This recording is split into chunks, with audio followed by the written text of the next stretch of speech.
This is power for your devices without having to plug into an electrical outlet. Hey, remember the good old days?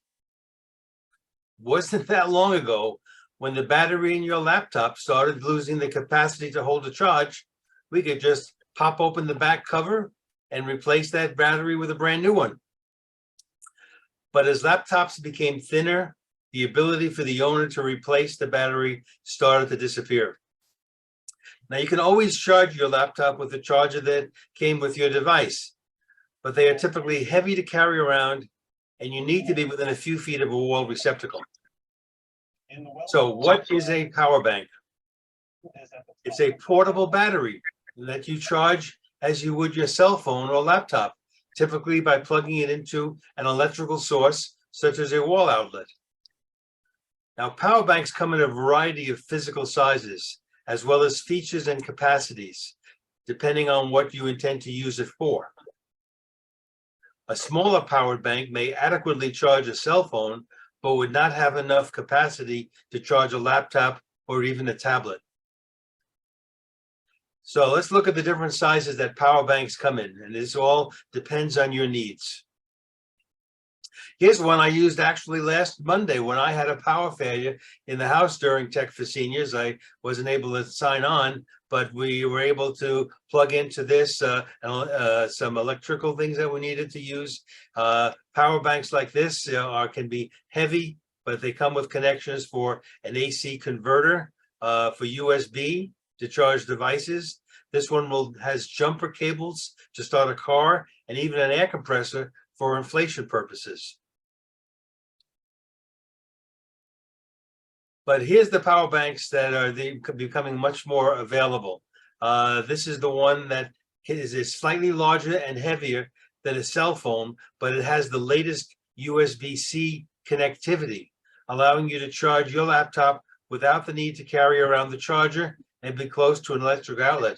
So in a case like this, the power bank needs to have a USB-C connector, and the laptop needs to have a USB-C connector.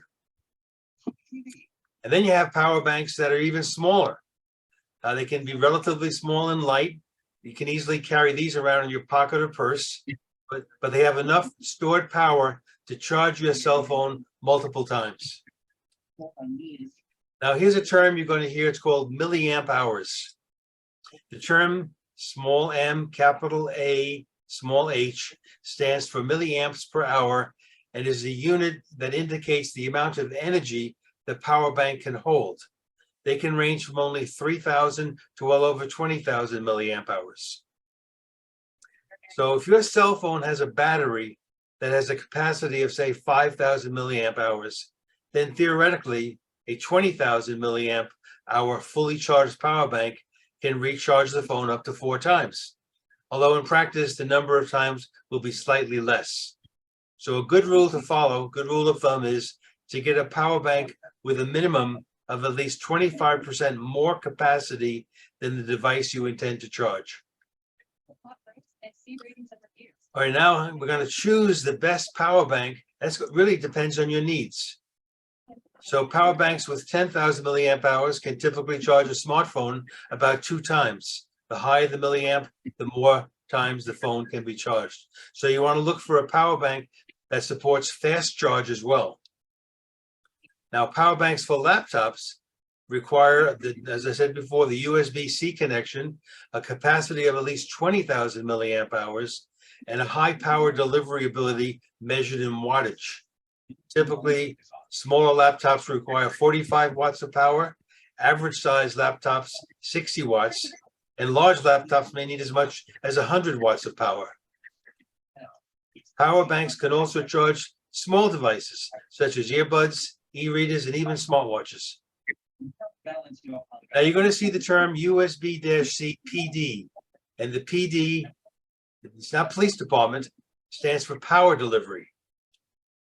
So USB-C PD is a feature that allows devices with larger batteries, like laptops, to charge, while at the same time prevents smaller devices, like cell phones, from overcharging by determining how much power the device needs, and then it regulates that amount. PD allows for two-way charging for the power bank to either receive power or give out power. And PD allows fast charging, so a device can be fully charged in about a third of the time it would normally take with the plug-in that came with the device. So I was in the market to buy a new power bank, and here's the considerations. I wanted one that had at least 60 watts of power, because that would be more than enough to charge my Surface laptop. I wanted one with at least 20,000 milliamp hours. That's more than 3 times the size of the Surface laptop battery. It had to have fast charging, USB-C PD, and we're already up to version 3.0. And this will include the built-in smart identifying chip system to ensure charging safely for all my devices. I did not want to pay more than $50. These devices can be kind of expensive. So I purchased on Amazon the ℏ power bank. It's 65 watts, 20,000 milliamp hours. It has the fast charging USB-C PD, and I got it for $46.99.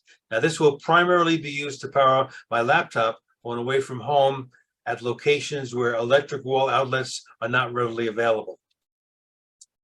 Now, power banks made to power cell phones and other smaller devices, they're readily available to purchase with prices starting under $25. Yes, purchasing a power bank, I think, is a very good investment. Okay, I'm going to end it here.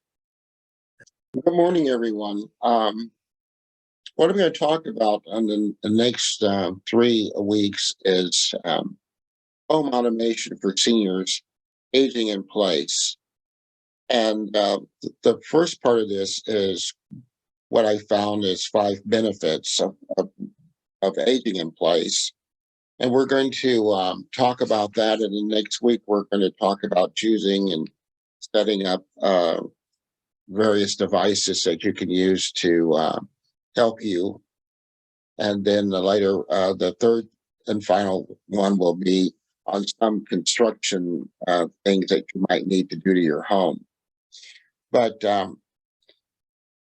what actually prompts me about this is if you've taken the time to consider where you live as you get older and you decide to stay at home, you're not alone.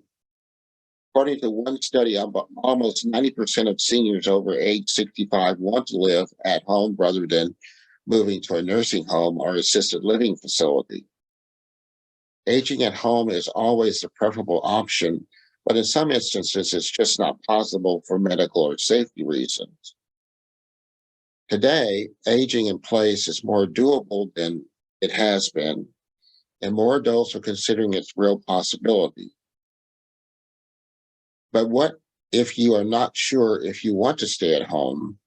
This list of 5 benefits of aging in place will give you not only reasons to age in place, but detailed information on what these reasons mean and how they affect you in the real world. I won't mention a name, but there's a member in our club that is 103 years old. She lives alone. And up till probably about 3 months ago, she was still driving. And she is absolutely an inspiration in the fact that when I would get on the elevator sometime with her, she would always tell me, she says, I'm really blessed. I live within 3 miles of everything I need to go to.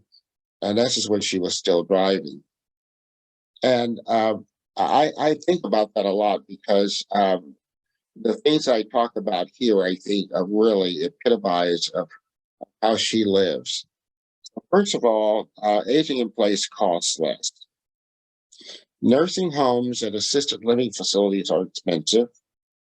Add in that many seniors have almost paid off their home mortgages, with over 20% between ages 65 and 74 have paid them off completely, makes aging in place even more attractive. Medicare doesn't cover long-term placement in facilities like this, although Medicare PACE program in some areas can help cover some in-home alternatives. Medicaid only picks up costs after almost everything an individual owns is sold to cover costs. In 2021, the cost of care survey by ℜ a private room in a nursing home costs approximately $297 per day, or $9,034 per month. And it depends on where you're located and what markets you're in. Semi-private rooms are more affordable, with a median cost of $260 per day, or $7,908 per month.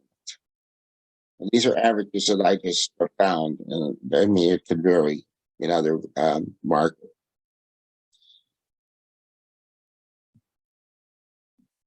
In 2022, the average national cost of assisted living rose to over $4,500 per month. And that's due to a growing shortage of qualified caretakers, hikes in minimum wage requirements, and changes in overtime payments legislation are also increasing assisted living costs.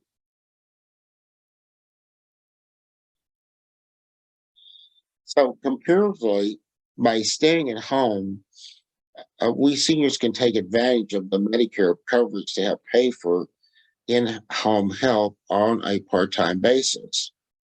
Medicare covers part-time in-home skilled nursing care and home health aid care, provided it is ordered by a doctor. And you are homebound according to the Medicare definition. Even without Medicare help, in-home care is usually cheaper than assisted living or nursing home with health aid services. Medicare does not pay for homemaker services. 4 hours a day of service, which could include things like cleaning, meal prep, transportation, or errands or activities and other general help, would be only $165 a day, or around $5,150 a month. Many seniors need far less than 4 hours a day. However, so the cost could be significantly lower.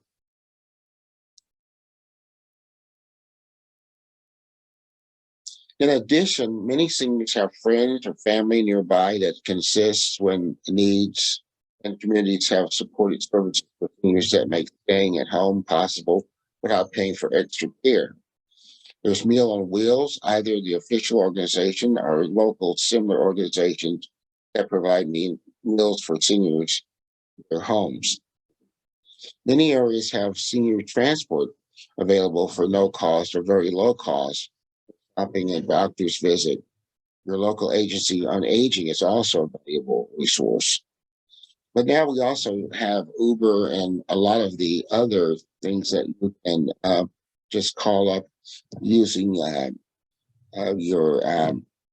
smartphone. The number two reason is aging in place is more comfortable. And of course, there's no place like home. You have your favorite chair, your mattress instead of a hospital bed, the space that you're accustomed to, the temperature, the smells, just the familiarity of the space, all goes towards the comfort of staying in your own home. Also, in a nursing home, there is a real chance seniors will have to deal with a roommate out of their choosing in a private or in a semi-private room situation. Aging in place offers the comfort and privacy that just isn't available in many live-in facilities. Necessity, and in many cases, state and federal laws require certain things to be done in group living facilities that don't have to be done at home. The way things are cleaned may require industrial cleaners with strong smells.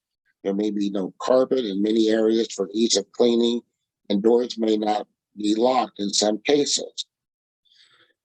The Nursing Home Reform Act in 1987 dealt with reducing neglect in nursing homes, but that legislation only afforded basic rights such as the right to nutrition. The regulations surrounding Medicare and Medicaid apply many other standards, still offer no huge loopholes to older facilities that would directly damage someone's comfort. For example, under the latest long-term care facility rules, only new facilities or newly certified facilities have to provide a bathroom with a sink and commode in all residential rooms. A third reason is aging in place helps slows the advancement of memory loss.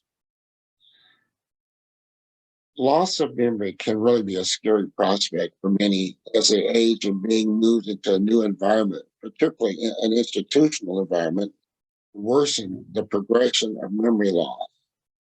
Because of the increased social network connections and being able to keep your current social network that comes with staying in your community, the decrease of cognitive function can be slowed. One study found that seniors with frequent social activity contact saw a 70% reduction in cognitive decline compared with more isolated individuals. There is also benefits to the familiarity of your surroundings, helping to trigger memory. Smell is one of those most powerful memory facilitators, for example, and studies have shown that in the early stages of Alzheimer's, smells increase memory recall. Staying in your own home helps ensure familiar sights, sounds, and smells to help keep you connected.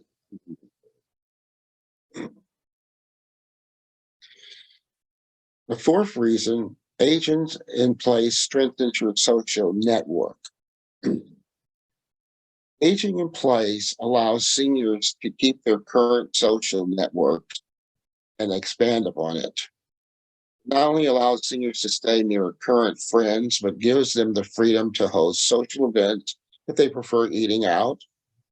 Because many communities have vibrant and active senior centers, volunteer opportunities, and other senior groups, seniors often find that their social circles expand dramatically with older active adults as they reach the age to join the senior centers or group and activities. Here in Oklahoma City, we've got about 4 of these senior facilities located in the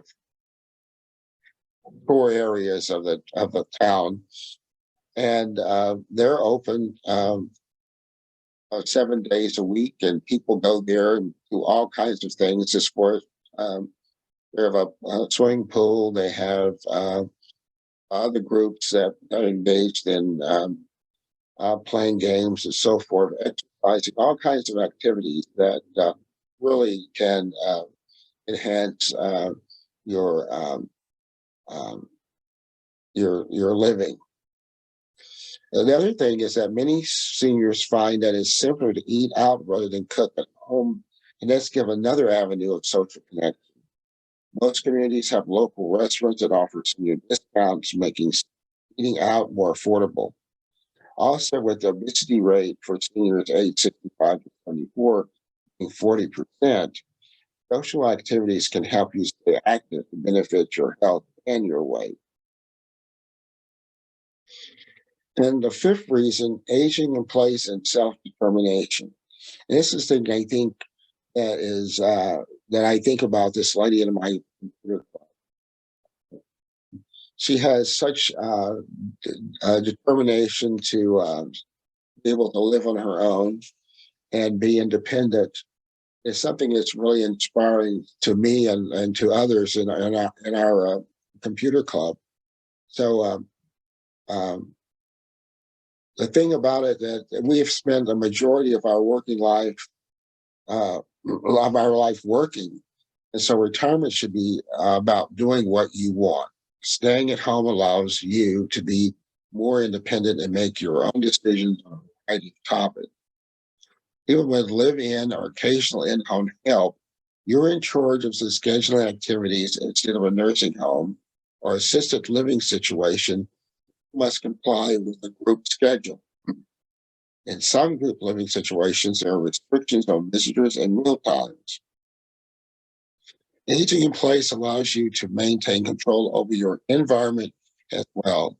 Remodeling, repainting, rearranging furniture, redecorating Even controlling the thermostat are things that might not be possible in other living situations.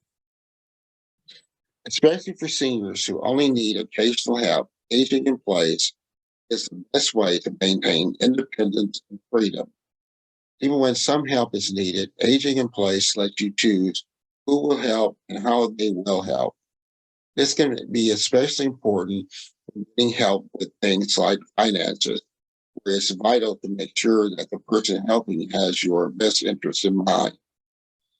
In addition to the services that I have identified here, home automation devices can augment your aging in place experience. Home automation has also been proven to be a tremendous benefit for the elderly and disabled. A form of home automation systems called assisted domotics provide a wide range of features that can aid in those with accessibility concerns in their homes. Home automation technologies is increasing in the number of households it is because all the benefits it presents.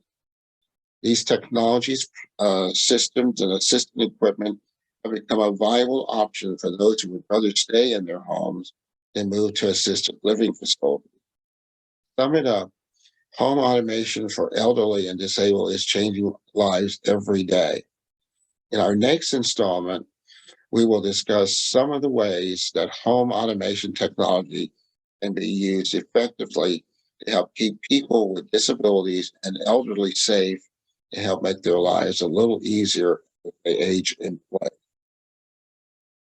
And here's some of the resources that I use for this presentation: retirement living, smart homes, research features, and the National Institute on Aging.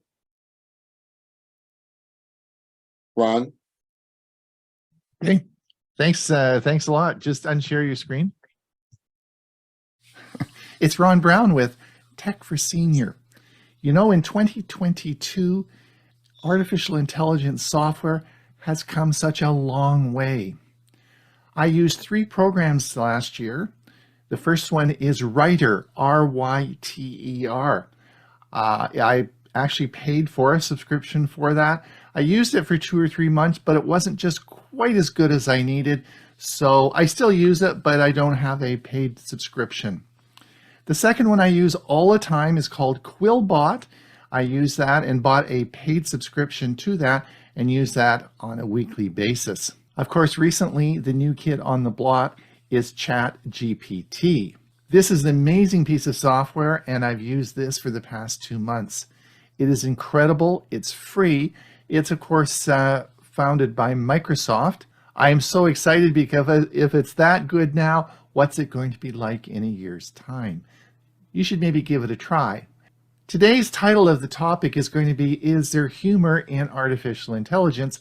And I'm going to tell you a cute story that happened to me last week. If you're expecting this to be a technical review on AI software, well, you better move on, because this is just a cute story that happened to me last week. So last Thursday had been a rather stressful day, and I said to my wife, let's watch a funny movie tonight. She said, that's great. So we had dinner, and we were going to watch something that would make us laugh and be uplifting. So I wanted something that was funny, and I couldn't believe my stroke of luck. I get a free newsletter from a company called How to Geek. I'm sure you all get that. And they have excellent articles on technology, particularly how to. And I couldn't believe it, but there was an email I got from them earlier that day on the best comedy movies on Amazon Prime in 2022. Yay! This is exactly what I've been looking for. It came in just now on my email, so I thought, let's choose a movie from that list. It was written by a fella by the name of Josh Bell, and it was reviewed by Jordan Glore. I'm not sure who these people are or how the article got on this service and out to How to Geek, but anyway, it's there. The best comedy movies on Amazon Prime Video in 2022. Well, I have Amazon Prime. It's going to be a funny movie. I've got a list now, and I'm going to choose the #1 show. So the #1 show was called The Big Sick, S-I-C-K. And it has Kumail Nanjiani and Emily Gordon in it. Should be funny. So with my popcorn in hand, we snuggled in to watch a funny movie that was going to make us laugh and be really uplifting. Well, the first thing that happened is I had to pay $4.95 for the movie, even though I have Amazon Prime. Oh well, it's going to be a funny movie, so we'll pay the money and let's watch it. So all settled in, we started to watch the movie. So the movie starts out with the following scenario. Kamal is a son of an immigrant family who came from Pakistan. They desperately want their son to marry a Pakistani girl who will follow the same culture and morals that they have. So Kamal is, of course, doesn't want any part of this. He's an educated American now and wants to have his own life and his own friendship and wants to leave the past alone. So his mother, of course, is always constantly trying to hook him up with a Pakistani girl who's immigrated to the United States, and he wants nothing of this. This leads a little bit of comedy there and a few interesting lines, but not much, and you can see this isn't that funny.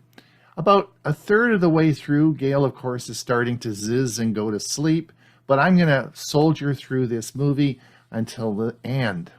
Well, just about when things are getting interesting, of course, Emily Gordon comes down with a mysterious illness and ends up in the intensive care unit in a medically induced coma.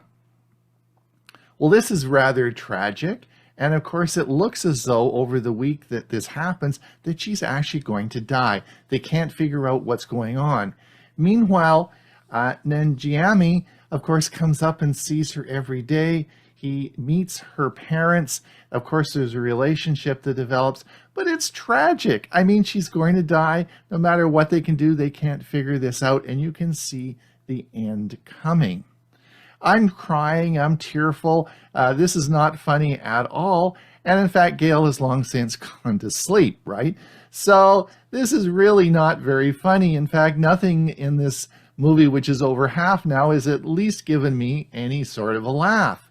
So long and the short of it is, at the end of the week, she finally miraculously gets better. The next scene is where he's coming up to see her, and she's like she was never sick in a day in her life, but she's still in the intensive care unit. She says to Hnengyami is that when he comes into the room, her mother says, oh, he was here every day and supported you. He's madly in love with you. She says, of course, I never want to see you again. It's all your fault, as if he had anything to do with it. But anyway, she kicks him out. Again, tears coming out of my eyes. This is so depressing. Why would she do that? And it's really an emotional roller coaster for me. Meanwhile, Gail's still sleeping. So as the movie goes on, the next thing is he decides to leave to go to New York with a group of his comedians because he is a comedian. But nothing in this movie is funny, right? And so the next scene is where he's with a bunch of friends getting into a car, and Emily comes up to see him before he leaves, and you can see that she's sort of sad that he's going. Another tear-jerking part as he leaves and heads north to New York and leaves her behind. So nothing in this movie is funny. In fact, a box of handkerchiefs later and a bowl of popcorn and $4.95, I'm feeling really distraught and upset the fact that this was a #1 comedy movie in 2022. So Kamal Hnengyami's character in this movie was that of a comedian. Now, the whole movie wasn't about him as a comedian. It had nothing to do with it, but that was his job. So I guess my question really is how did this list of movies get made up? And I just wonder if the author didn't use AI to evolve the list of comedy movies in 2022. And the reason that it got selected was because in the description, it mentions comedian and comedy. But there is clearly nothing about a comedy here. And I wonder if anybody actually watch the movie. I have found this in using artificial intelligence this past year, where a lot of the information that is put in, you have to check and make sure it is actually accurate. Anyway, just a thought. I have no idea who wrote this article or how they got this list, but clearly it was just a thought I had, and I wonder if AI has any humor. Ron Brown with Tech for Senior. Have a great day until we see you again.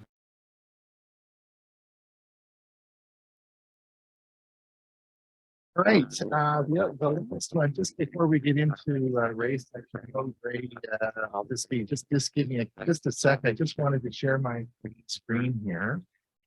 I just want to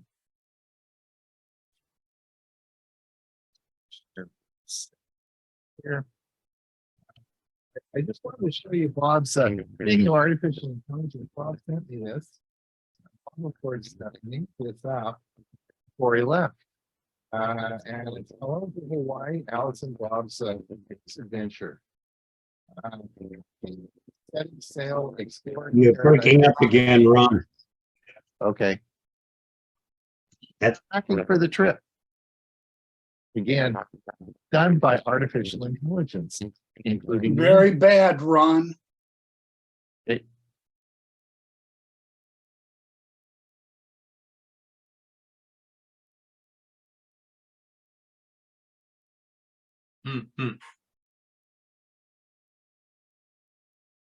All done through AI.